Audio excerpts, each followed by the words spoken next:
చాలా సంవత్సరాల క్రితం కాశీ సమీపంలో ఒక చిన్న గ్రామంలో జరిగిన సంఘటన. ఆ గ్రామంలో రాఘవయ్య అనే సాధారణమైన రైతు ఉండేవాడు. పేదవాడు, చదువు లేదు. కానీ ఒకే ఒక అలవాటు ఉండేది. ప్రతిరోజు ఉదయం శివలింగానికి అభిషేకం చేసి దీపం వెలిగించేవాడు. ఆ ఊరిలో పెద్ద ఆలయం లేదు. ఒక పాత చెట్టు కింద మట్టితో కట్టిన ఒక చిన్న శివలింగం మాత్రమే ఉండేది. రాఘవయ్య రోజు నీళ్లతో అభిషేకం చేసి ఓం నమశివాయ అని మంత్రమే చెప్పేవాడు. ఒకరోజు ఆ ప్రాంతంలో తీవ్రమైన కరువు వచ్చింది.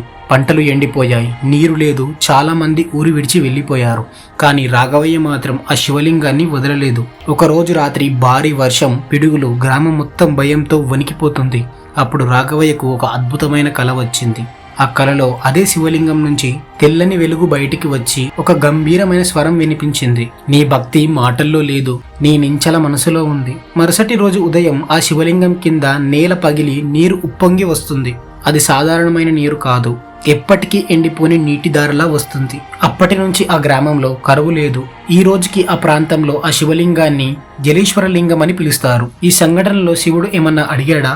ధనం, ఆస్తి, పేరు, ప్రతిష్ట ఇలాంటివి ఏం అడగలేదు. శివుడు పరీక్షించింది భక్తుడి ఓర్పు మాత్రమే. శివలింగం ముందు నిలబడి ఏమీ కోరుకోకుండా నిశ్చలంగా నమ్మిన వాడికే శివుడు ప్రత్యక్షమయ్యాడు.